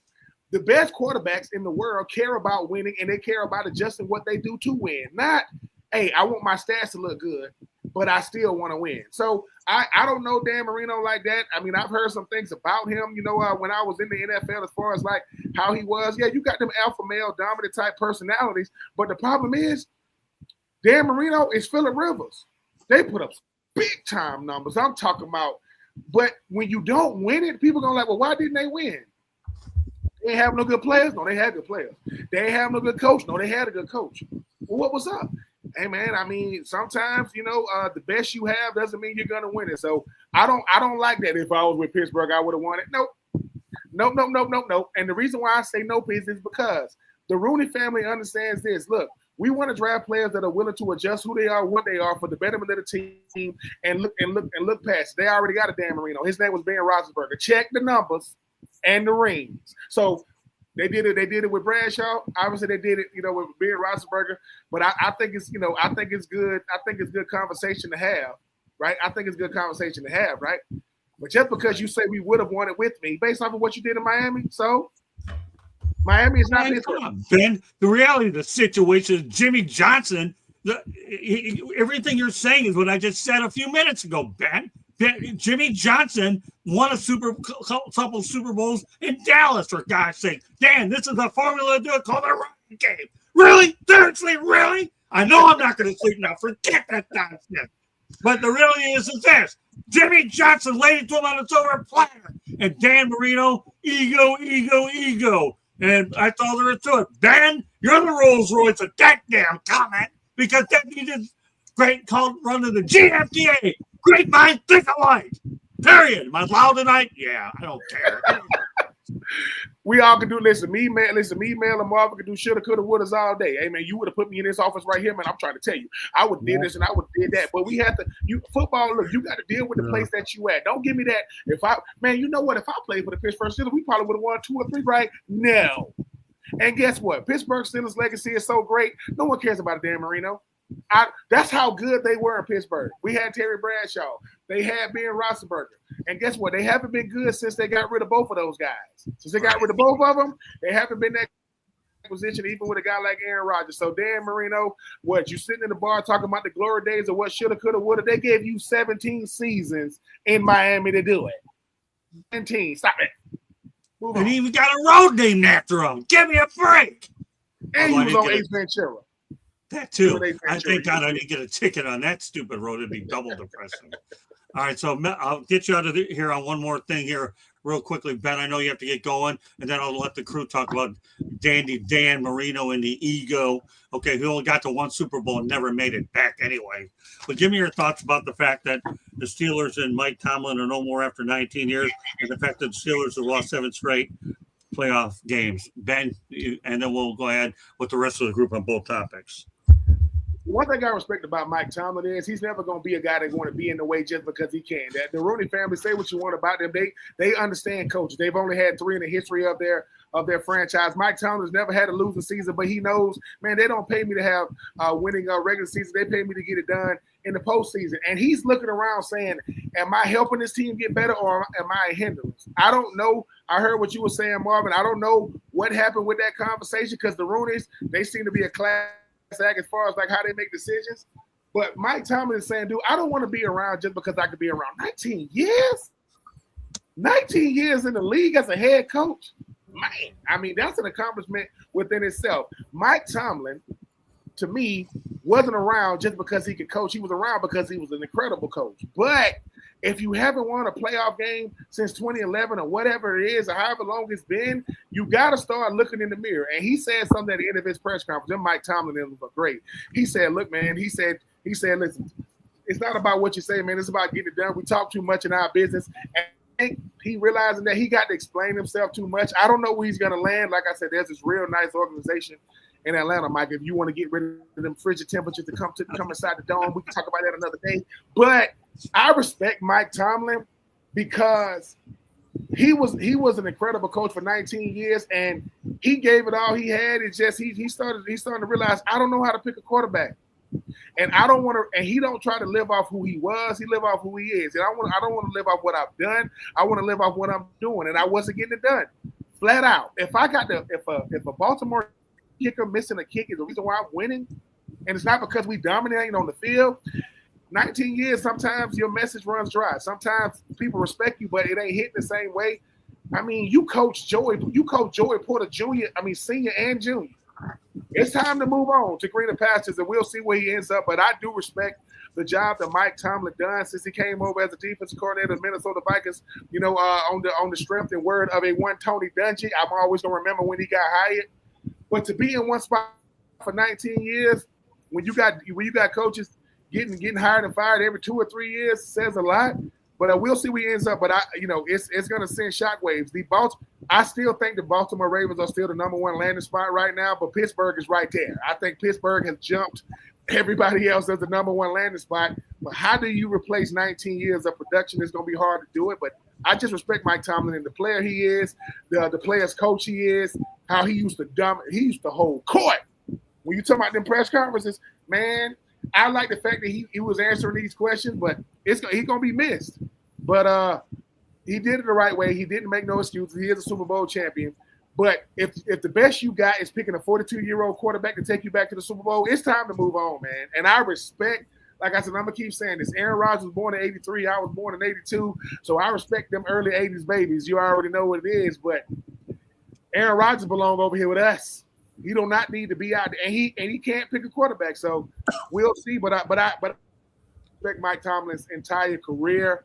And but he knows it's about Super Bowls, not regular season division championships. And 19 years is a long time. And he got to do some of the sports that's hard to do. When you get to walk away on your own terms without getting shown the door, that's hard to do.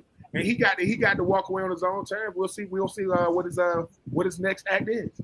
All right, well, I'll tell you what your next act is right now, and that's let everybody know how they get a hold of you. We'll see you next Tuesday night. Listen, get a hold of me. I think I'm True Benjamin right now on X. I've been hacked 2 or 3 times. I don't know why people keep hacking me. I don't know why. And I'm on BH84 on X. Not X, but Instagram, Facebook. And like I say, man, tomorrow on the Fan in the End, I'm looking forward to my homie Steven telling me why his Eagles ain't moving on. I'm gonna say, look, man, it happens, man. Listen, Steven ain't used to losing, but Steven, listen, man, me and Marvin, man, we Jets Falcons fans, man. You don't know losing, no pain. Tell him. Y'all act like I didn't grow up with Rich Kotite as my head coach. Like, what are you talking about? Man, we had a coach that used to leave. I had a coach that used to leave 2 tickets for Elvis. That's what I had to deal with. I forgot Jerry Glanville used to do that. Oh, come on. Jerry Glanville's not a bad guy. All of you guys, all of you have gone to a Super Bowl, though.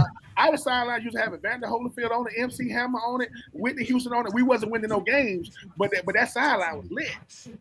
It reminds me to tell you a great story about Jerry Glanville next week, okay, Ben? I'll tell you what, Ben, when you get off the line here, you send me a text when you get done. Out next week in the topics, give me your best Jerry Glanville story. You put it in a text message, I'll mention that next week on the show. Fair enough, Ben, if you can remember. Yes, sir. Tom, Steve, Mel, Marv, Miss Candy, it is truly humbling to share these airways with you guys, man. I'm here as long as they allow it. And Mel and Marv, y'all are the greatest thing to happen to each other. When Mel come over and say, what's up with you, Marv? I love it. I am here for it every single day. But if you think you're going to pair me with a Georgia Bulldog, that's not going to happen. We're not going to do right. Oh, no. But your homework assignment is send me that text message when you get done so I can tell you that story. It's a great story, man. I'm going to send it from Elvis Presley. The teacher's going to break the ruler out. You what? Huh? I'm going to send it as Elvis Presley. Oh, you got me. Just send me that text. Would you have a great night? And we'll see you next Tuesday. Thanks, man. All right, take it easy, Ben. Send me that text. All right. All right, so let's continue the theme here as we were before. I want to make sure you got their thoughts in there. So where were we now that he threw me? Dan Marino. Dan Marino. All right, Candy. Now you told to give me your thoughts real quickly about Dan Marino. What could have been, what should have been, or what wasn't. He played for the Miami Dolphins for 17 years. I mean, that's a long time. Obviously, he's best remembered for his quick release, his powerful arm. He became the consistent postseason contenders, leading them to the playoffs 10 times and 1 Super Bowl appearance, although the title victory ultimately eluded him during his career. He's considered to be one of the greatest players to never win a Super Bowl and had the most career victories of quarterbacks not to win a title at 155. And that's where I'll leave it. Okay, well, let Marvin pick it up. Yeah, in regards to Marino, like I was saying, I mean, he's one of the greatest of all time. I'm very familiar with him as a Jet fan, and I grew to have admiration for Dan. My first NFL game ever was against Dan Marino and Jimmy Johnson and Jason Taylor, and I remember coming out there and just being against my first game. So I'm a little bit in awe of the fact that it's Dan Marino, and I was in the 4th and 5th grade watching this guy play. And he was awesome, man. He was an awesome player. He had a phenomenal career. It really is unfortunate that somebody as good as he was didn't get a championship. I'm a diehard Jet fan, but I love the game. And I love our great players. So in regards to Dan Marino, in Pittsburgh, like I said, I'll say it was possible for him to get a championship out there just because he is who he is. And he probably would have benefited from more of a run game, more of a run-based offense. But it is what it is. He didn't get it done. He'll go down as one of the best of all time. But one of the best of all time with an asterisk because he doesn't have the ring. You want me to speak on Tomlin as well? Yeah, you might as well go ahead. Let's get them both. Yeah, listen, it really broke my heart today to see Mike Tomlin leave. The NFL, I mean, the game has really evolved and changed. You know what I'm saying? When I was in the NFL in 1999, every team didn't have a fullback back then. You probably had half the league had fullbacks, half the league didn't have fullbacks, okay? And it was just a different game. This was way before the concussion and the hits to the head and all that stuff. This is when the game was raw. Mike Tomlin is a raw dude to me. I think he's an old school coach. I'm not saying he's not for the safety and all that stuff, but he has an old school mentality. And you get that, like Ben was saying, just from what he was doing at the podium. His post-game news conferences were phenomenal. He'd get straight to the point. He'd tell you what it is. He'd give you a different perspective. He'd always say it a little bit differently. And we all appreciated that, because he was a hard-nosed coach. He was everything that the Steelers head coach should have been and should be. And I loved it. And you don't see a lot of these guys anymore like him. He's an old school dude with an old school approach. Nowadays, you got the Sean McVays and the LaFleurs and all the offensive gurus, and the game has evolved to 11 personnel, no fullback, a bunch of receivers, and the Steelers were doing that too on Mike T. But still, at his core, he was a hardcore dude, man, and he would definitely be missed for sure by Steeler fans who could appreciate him, but football fans all around. Who had love for his approach like I did. It's really, to me, unless he comes back, which I hope he does at some point with a team, it's really a loss for the NFL and a loss for NFL fans that he's out the game. Great points, Marvin. All right, Katie, give me your 2 cents in rapid fire format about, obviously, Mike Tomlin. Mike Tomlin coached for 19 years. He led them to 13 playoff appearances. That means they only missed in 6. How many teams have never made it to the playoffs or never made it to the Super Bowl? In today's day and age, everybody wants the Super Bowl or bust. And if you don't get that far, then you're gone. Mike Tomlin had a great career. I hope it's not over. But again, the times have changed so much. And what I would encourage anybody to do, if you've listened to what Aaron Rodgers said at the end of his press conference about Tomlin and LaFleur and how things have changed, I would highly encourage you to go out and seek that. Hey, Mel, both topics. Yeah, I mean, Dan Marino, if I was 7'2" and the starting center for the Lakers, my life would be different too. I might have won a couple championships. We can all do if I wish and all this kind of stuff. But the fact of the matter is, he went to the Super Bowl his rookie year, I believe it was, and he thought it was easy. He thought it was going to be easy. And Marvin knows, man, it's hard to win football games in the NFL. A lot of things have to go right, man. in order for you to win a lot of football games in the NFL and then, win games in the tournament. And it was just unfortunate for him that he never got an opportunity to get back to the Super Bowl. With Mike Tomlin, you have to trust that Pittsburgh is probably going to hire the right guy based on their previous hires. With Chuck Noll and then Bill Cowher and then Mike Tomlin, all of them have been there for a very long time. It's going to be difficult to watch Pittsburgh, and I've never been a Pittsburgh Steelers fan. When you're growing up in the 70s, you were either a Steelers fan or you're a Cowboys fan. So I was always a Cowboys fan. I like Tony Dorsett. Never liked the Steelers, but became a fan of the Steelers because of Mike Tomlin.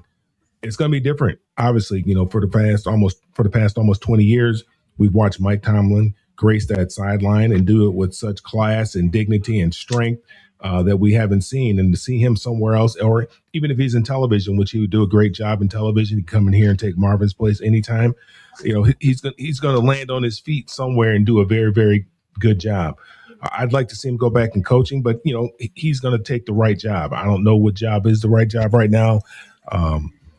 He only knows that, but I think he would look good down there in Miami. I think he would look good with the Raiders, but the Raiders is kind of a cluster. But I think he would look good in that silver and black, and I think he would look good down there in Miami as well. But it's difficult to see him go. But to get 19 years in this profession when some guys don't even make it a full year, that's saying a lot about the type of man that he is and the type of coach that he is and the type of leader of men that he is. I mean, Mike Tomlin is a man's man without question. Tommy? Yeah, one of the things to remember about Marino and John Elway is they came out in that same draft. Elway was the first pick, and Marino was one of the last picks for reasons that Marvin already mentioned. There were drug rumors about him that were unfounded. But Marino stepped in right away and was a star. Elway struggled for a couple of years, maybe even 3.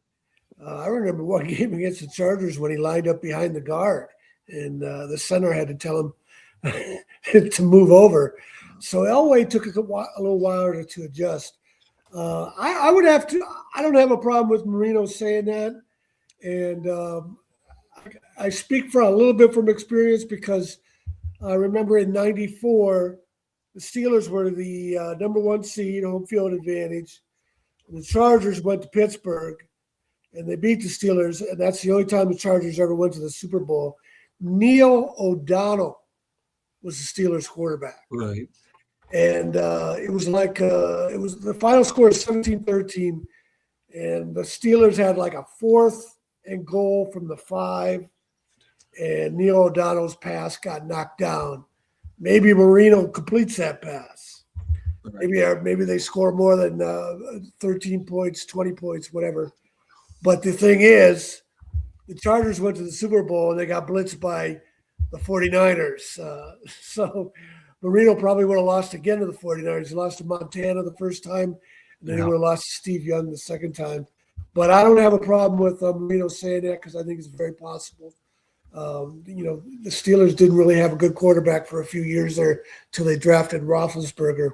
Right. As for Tomlin, I'm kind of glad in a way that he decided to step away because the Steeler fans don't deserve him, and the Steeler roster didn't deserve him. He got the most out of that team. I won't be surprised if they're a losing team next year. They have a losing record, and then the Steelers fans can chomp on that. Yeah. And maybe the Steelers won't be the franchise they've been with 3 coaches for 56 years. They might be flipping coaches with losing seasons in the near future here. Yeah, before I turn over to Steven, you know what? I'll make my comments short as I'm capable of. I already said what I said about Marino, so I don't have nothing more to say about that idiot anyways. But Tomlin, they're gonna be looking at possibly losing seasons. Life is going to be tough after Tomlin. All right, Steven. Well, I think it's an absolutely redundant hypothetical, but I'm going to play your game anyways. In the 80s, there's no way in this good green earth that he would have been able to take that Steelers franchise to do anything.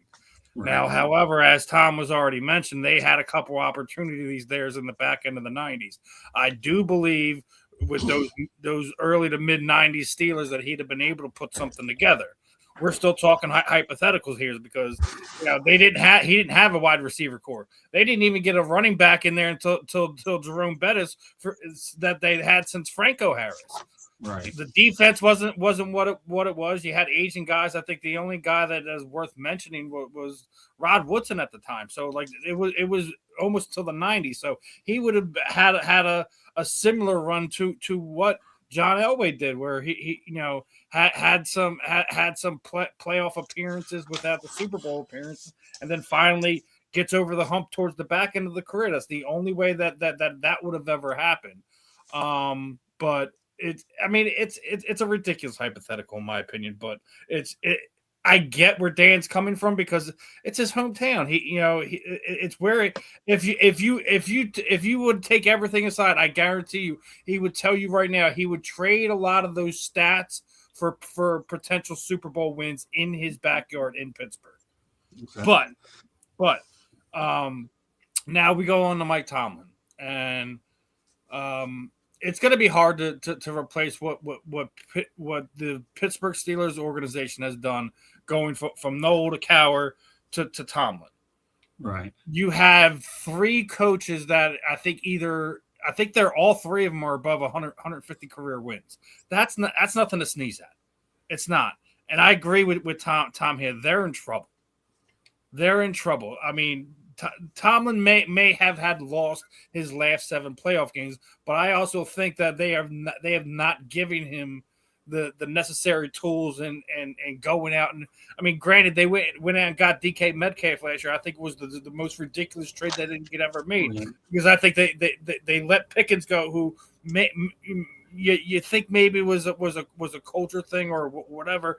He looked pretty good in Dallas this year. DK Metcalf, he doesn't even look like the player he was in the first 2 seasons. Now, we all know he had other things going on towards the end of the season, with all that happened. But I agree with Tom. I think they're going to be a bottom dweller, and we're going to see if they do not make the right hire, they probably will go through multiple coaches over the next 5 years.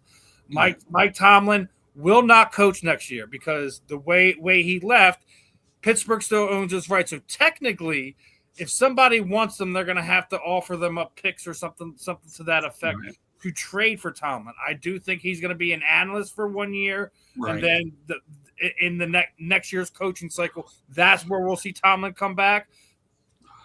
So you don't know what's going to happen.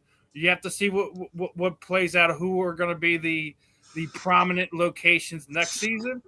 But who knows? Who knows, Marvin? Maybe he'll be a Jet after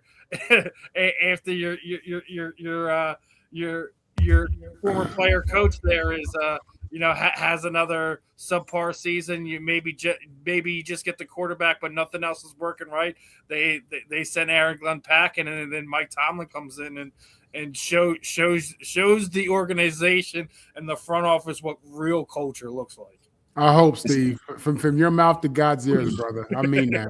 I'm serious. We need that so bad. I think that's probably the logical thing that'll happen. If you look because they're not going to fire him. If they were going to fire Glenn, they would have already fired him, right? Yeah. So you're probably gonna hang on to him. I guarantee you, he's gonna have a 2-year run. He will be fired this time next season, and I wouldn't be surprised if Mike Tomlin is at the top of that list to potentially fill the New York Jets coaching vacancy. It's just how I feel about it, just because I know you guys got some picks coming back to you from trades and whatnot. You do. So you're gonna have to get it right. Like I said, listen, that's what we need. Yeah. Well, we'll see if they do. All right. Well, I'll tell you one thing. Let's talk about wild cards and teams in their history, because the 7 wild card teams who have won the Super Bowl include the 2020 Buccaneers, the 2010 Packers, 2007 Giants, the 2005 Steelers, 2000 Ravens, 1997 Broncos, 1980 Raiders. We'll make this a rapid fire question, and I mean rapid fire. Marvin, do you see which wild card team you think that's left in the tournament emerges as a possible Super Bowl winner? Buffalo Bills. Okay. Yeah. Candy? The same, Buffalo. Mel? Buffalo. Tommy, Buffalo. Steven? I've already said it. It's my Super Bowl pick: the 49ers and the Buffalo Bills. Well, all right, so you put two of them in there. Okay, which one? Never mind. I'll say the Buffalo Bills. Next topic. Okay, Todd Bowles on returning. Let's talk about Todd Bowles for a moment. On returning his job, he said, "I've earned the chance. I've won 3 straight division titles, so that says a lot as far as I'm concerned." All right, we know he's made some wholesale changes, so let's go over this, Marvin. I know we've talked about it before. All right, Todd Bowles is under fire because of staff changes. He's got the third. He's got one more shot. Do you think he lasts beyond this year if he struggles? If he struggles, probably not, considering the moves that he was forced to make by ownership. The reality is this, though: he has a quarterback. I believe in Baker. I think Baker, when healthy, when his weapons are healthy, I think he's a difference maker. I think Baker's a hell of a player, and if they can stay healthy, especially on offense, then I don't think that Todd Bowles will have any issues keeping his job next year. Candy? Yeah, I think Tampa Bay has to do well next year. If they don't do well, he's gone. You better make some great hires because now he only has himself to blame. You can't scapegoat the rest of the coaching staff. Todd, you're in trouble. You better get the hires right. Okay, Mel? Yeah, I mean, obviously, would they get rid of the offensive coordinator? Is that what they did? That and a lot more. But they got a new offensive coordinator, right? Because their offensive coordinator is the head coach at Jacksonville. So, it takes some time for these things to work out. I've never, I like Todd Bowles. I'm all for, guys getting an opportunity to get to get a head coaching position. I'm glad he got a second bite at the apple. The Jets was a difficult deal for him. I don't know how good of a head coach he is. I'm just put it out there like that. I don't know how good of a head coach he is. He might be just a much better offensive coordinator than he is a head coach. So, yeah, I think he is on the hot seat. I think his seat is very warm. Tommy? I think it says a lot about Tampa Bay that they trusted him to give him another year. He was the defensive coordinator when they won a Super Bowl. Bruce Arians wanted him to be the head coach. Right. Maybe he still has to prove himself, but Tampa Bay is they have a certain amount of trust in him, and they're standing by him. And he certainly deserved to come back. They had a lot of injuries too, didn't they? I mean, it was they started out fast, and then I think a lot of injuries contributed to their going downhill. But he definitely deserved another year. Steven? Hot seat is definitely simmering down there in Tampa Bay. I mean, multiple years losing coordinators. It's rough, and yes, there was multiple injuries. I still think that their problem really isn't on offense. I think they have a decent offense. They got one of the best young right tackles in football down there. I think they really need to address the defensive side of the ball and get some players. They are another one that fell victim to the Haason Reddick freight train there and got absolutely nothing back for it. I barely think he had a handful of sacks this season. So, not getting that edge rush production kind of hurt them. So, I mean, I think it's probably one of the things I would look to them fill through either free agency or the draft this year. But yeah, he deserved to come back and at least get one more crack on it. But they need help on defense. They need to stay healthy on offense, and they need to continue to get in the playoffs. Having the division stolen from you the back half of the year when they were basically on top of it, and just having heartbreak after heartbreak, and then having the Carolina Panthers steal the division out from underneath them the last game of the season, where it was out of their control. They won their last game, so. Yeah, he has to get it right or he's done. Okay, let's continue on. Indiana's Rose Bowl win over Alabama drew 23.9 million viewers. It's the most watched game of the 12-team college football era. Some quick thoughts about that one, Marvin.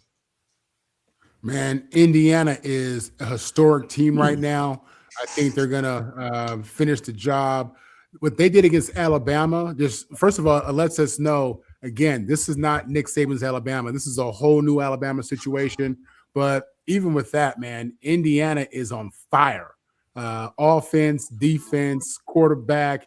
Man, they look so good out there. It reminds me of an all-time team. You think of 2004 USC, 2001 UM. I mean, they are dominating teams and beating teams like that. And they did Alabama the same way. They treated Alabama like they were, Milwaukee State University or something like that. As if it wasn't Bama. So I was highly impressed. I was one of the 23 million people watching the game, and just in disbelief of how this Alabama program just got dragged. Candy. Yeah. It's just kind of crazy how it all came about. And I'm sorry, I lost my train of thought. Go on to Mel. All right, go ahead. So the question was about Indiana. And, Well, I'm just talking about the Rose Bowl. That's all. I mean, all it did was the draw Rose a record Bowl. Okay, the Rose 23.9 Bowl, million viewers. Pretty good stuff, isn't it? I've been telling people, I've been watching Alabama for a while. Indiana for a minute. And they're the best football team in the country without question. And what they did to Alabama, like Marvin said, made them look like they were just, they weren't Alabama. This is not the Alabama that we've been accustomed to for the last number of years with Nick Saban being there. The other team in red and white looks more like the Alabama that looks more like a team like Alabama that we're accustomed to. And it's a great story too. It's a great story. A program that has never done anything in their existence since they've been around, and doing the things that they're doing right now. It's great for college football. It's good for college football. Marvin, don't you dare say a word. Don't you dare. I see it in you. Don't keep your mouth shut. There you go. All right, Marvin. Hey, listen, 23.9 million watch this game. It shows you that it looks like Indiana sold this one well, and the Rose Bowl is better off because of it. All right, Candy, did you regain your train of thought real quick? I did. I mean, Indiana just looked, they were firing on all cylinders. There wasn't one phase of the game that they didn't look good in. And on the stage that so many people could watch, Indiana is no longer just a basketball school, and they're proving it to everybody. Kirk Cinetti has got them firing on all cylinders, and Miami better watch out. So, Tommy, how do you like those numbers for the Rose Bowl featuring Indiana? Well, the Rose Bowl has historically been the most watched game of the season in college football. It's always been that way. And but what's upside down about the way college football is played now is Indiana had to win the Rose Bowl to get into the Peach Bowl. That's backwards. That's funny. The Rose Bowl should be the national championship game. And I like that. Historically, it's been the most watched game. And that's why the Big Ten and the Pac-8 had that exclusive contract. It's why African Americans adopted Michigan State as their team when they saw the Spartans in the 54 and 56 Rose Bowl with multiple black stars, all American players, when every other team was virtually all white. So, and that was because the Rose Bowl was one game that everybody watched. Marvin, how many of those did you play in? Rose Bowls? Yes, sir. I played in one, and I won one. More importantly, Candy, we got to make sure we read these comments from Eddie. Eddie has some good stuff up there, man. Go ahead. Real quick. And I got two topics I want to get to, including the Michigan State one. Candy, don't read those comments. Yeah, this is killing them. All right, go ahead, Steven. I have two more topics. I could care less about the numbers. You can go talk to the NCAA executives about the numbers. It's absolutely meaningless. What football fans actually care about is what's going on in the game.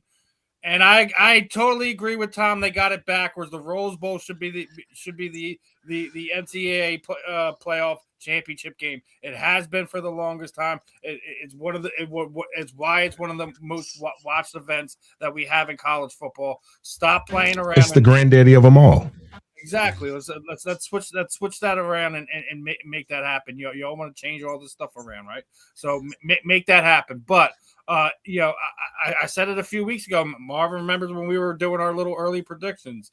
I had Indiana. I had Miami. I got my wish for the championship game. Indiana needs to win this. I love the Miami Hurricanes. Indiana's the story of NCAA football this year. I want to see them get that national championship. We'll see if that comes to fruition on the 19th. But it's we're getting down to the end of it here, and I think the college football tournament paid off this year.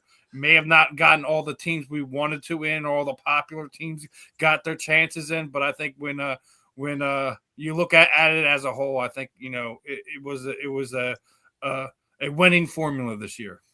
Okay, well, let's talk about one of the other participants. Miami Hurricanes are one of two programs to make both a Final Four and college football playoffs and a Final Four recently. This is a rapid fire one. Marv, what are your thoughts about the Hurricanes' overall athletic program getting to two Final Fours in a short period of time?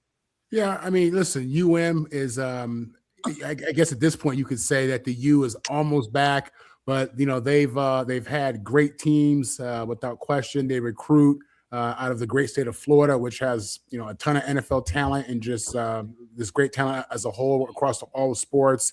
It doesn't surprise me at all that these kids are going to a school like UM, and UM's having the success that they're having with the Final Fours. Candy? I think part of their success not only is the coaching, but it's also a testament to the players that are coming back and supporting the program as well. Because I think that speaks volumes to these young kids seeing the Michael Irvin on the field and some of the other NFL previous players for the U.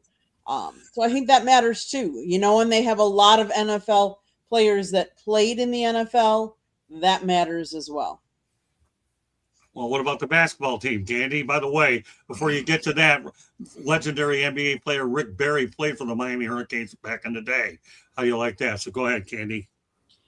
Of course. I mean, it's a testament that Miami is good in multiple sports. You don't see that in a lot of the other colleges that have good programs. But, I haven't seen a lot of Miami basketball. I've seen more of the football side of things. Well, I haven't seen much of them either. All I just know is that two Final Fours in a few years' time for basketball and football is impressive, let alone that they have a great baseball program. All right, Mel, one more topic after this. Yeah, I guess that's impressive. I mean, I think other schools have done it, right? But maybe not in the last few years. But I mean, that's nice. I mean, it's nice to hang on your resume, I guess. But we're gonna see what happens here on the 19th and see if they can finish the deal. Well, it's foreign territory for the Miami Hurricanes having both of them. It's usually football. All right, Tommy. I kind of expect Indiana to do to Miami what they already did to Alabama and Oregon. Miami could have easily lost that game to Mississippi. They had those stupid penalties that allowed Mississippi to get in position to score.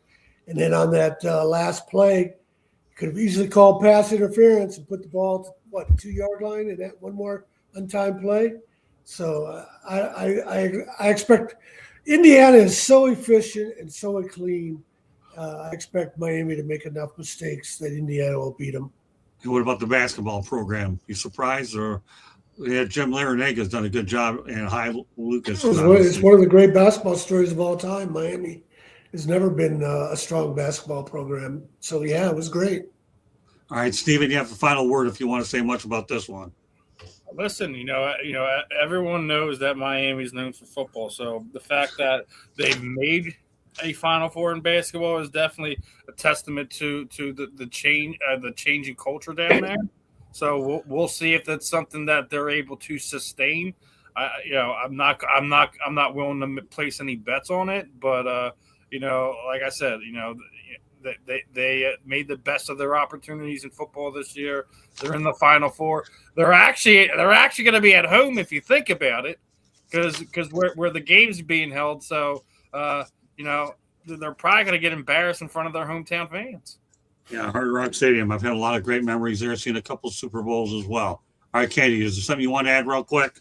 I do want to add rest in peace to former Miami Hurricanes coach Bill Courtney, who died at the age of 55. Thank you, Candy. Mhm. All right, last topic of the night, especially made for Tom Shanahan, the most recent writer, South Florida Tribune. Portal commit Michigan State has landed UConn transfer running back Cam Edwards. Edwards is one of the most productive backs in portal, 1,240 yards, 15 touchdowns in 2025. He has over 2,000 career rushing yards. And when we saw him against FAU, he had 101 yards, 16 carries, and 2 touchdowns on November 22nd. Tommy, what are your thoughts about Cam Edwards taking his wares up to East Lansing and joining Mr. Fitzgerald? Well, I think Michigan State has filled a lot of holes, and that includes the offensive line. So Cam Edwards might have seen the offensive line. One of his teammates, one of the best left tackles in the country, also from UConn, also is going to Michigan State. So I think that probably has part of it. Real happy with the way Pat Fitzgerald has hit the ground running, not only finding guys in the transfer portal, but filling needs. They lost their coach too, right? UConn, right. Right. Perfect time for a Shanahan report. Go ahead and spit it out there, Tommy. Yeah, I recycled on one of my old stories about Martin Luther King speaking at Michigan State in 1965, since Monday is Martin Luther King Day. Put that up on my homepage, on the front page. In November of 64, Martin Luther King picked up the Nobel Prize Award in Norway. In February, he spoke at Michigan State. And then in March and April, he had the marches in Selma that he led. What was interesting about his speaking at Michigan State in February of 65 is it was a fundraiser for Michigan State student government. They were sponsoring students to go down to Mississippi in the summer to help register voters, summer of 65. That's only 1 year after Cheney, Goodman, and Sweeney were murdered in Mississippi. But there were still lots of people willing to go down there and support the civil rights movement. And one of the things Martin Luther King said at Michigan State, and he said it in other speeches, and there's a 2-minute clip that you can listen to, you can click on. He talked about how people, were frustrated by all the protests, and they wanted everything to just calm down and be more patient. And Martin Luther King said, we've been waiting 100 years since the Civil War. He said, time is neutral. The time is always right to do right. And he said, it's at some point, it's not only just the bad people who bombed churches in Alabama and the South who had to repent, but the appalling silence of good people who did nothing while all this was going on. Black people were being lynched, having their homes and churches bombed. And one of those silent people was Bear Bryant, one of the most powerful voices in the South. He had the law of the land on his side when Alabama's campus was desegregated in 1963. He didn't recruit a black player until 1970. And Alabama was the 7th of 10 SEC schools to do so. Schools with coaches with less job security than Bear Bryant stuck their neck outs long before him. Okay, let's continue. Tom Shanahan dot report. Shanny 4055 is my and Twitter. he writes for us when he gets a chance, and glad to have him on as a writer as well as a fixture here on Inside the Pigskin. All right, around the horn, Marvin, let everybody know how they can get a hold of you. You can get a hold of me, social media, Marvin Powell III, Marvin on the mic. You can catch me with the South Florida Tribune Tuesday evenings, Wednesday mornings, twice, Wednesday evenings, Saturday mornings with Scott and this guy, Mel Farr Jr. And you can catch me, here we go, roundtable.com. We have the Nets Roundtable, we have Jags Roundtable, we have Bucks Roundtable, and we have Kings Roundtable. Thank you, Ms. Candy. Nat, so you're talking about basketball, Marvin? Yeah, he just talked a little At a high level, Mel. At a high level, yes. Yeah. Also, next programming note: next Wednesday, Marvin, the Motor City Madmouth, and Marvin and on the mic show return next Wednesday. So we'll go ahead. All right, Stephen, real quickly, what do you have on tap for tomorrow night? as well as we got a lot. I'm a busy person this week, so I already said it once on the network within the last handful of days, but Scott is going to allow me a special interview tomorrow night as we're going to be talking to former Philadelphia Phillies pitcher who threw a no-hitter for them. Mr. Tommy Green's going to be joining us. I also have 2 different combat sports interviews at the end of the week. I'm going to be joined by just signed his Knucklemania contract for February 7th here in Philadelphia. Travis the Animal Thompson is going to be joining us, and the brother to BKFC, owner and founder Damon Feldman is going to be joining us. He also founded Celebrity Boxing, and they just recently launched his Extreme Fighting Championships as well. So Damon's going to be joining us Sunday morning for a talk. So we got a lot of fun stuff going on here on the South Florida Tribune, my friends. All right, Candy, one more station break. We're done. South Florida Tribune Publishing Company published a book, Lessons from the Microphone, Tuning into the Enduring Wisdom of Visionary Leaders. It is written by our host, Scott, the Motor City Madmouth Morganroth. Talks about his 40-plus years in the business. It is available on Amazon, Barnes & Noble, Kindle, Google, and Apple Books. Watch for the audiobook coming shortly. There's also a link on our website, www.southfloridatribune.com, where there's a plethora of great content, so go check it out. If you like to listen to podcasts, you can find us wherever you get your podcasts. If you see that red subscribe button in that lower right-hand corner, click it, like us, share us with all your friends and family, and then turn on your notifications. Or if it's easier to take the QR code, go take that QR code and hit the subscribe button. Give us some love. Thanks to everybody in the chat room. One last plug. If you missed it earlier tonight, Tuesday nights, 7:30, the Chicks podcast. It's me and some girls all talking sports primarily.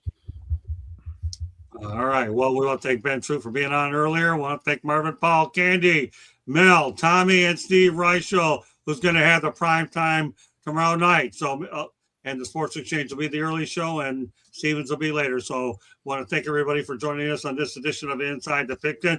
And of course, Saturday we'll always have a great show. Lots of other good programs on the network as well the rest of the week. So, meanwhile, everybody enjoy your night, enjoy the football. We'll have more hay and a whole lot more to say. Peace on behalf of Marvin and the rest of us. Take care, everybody.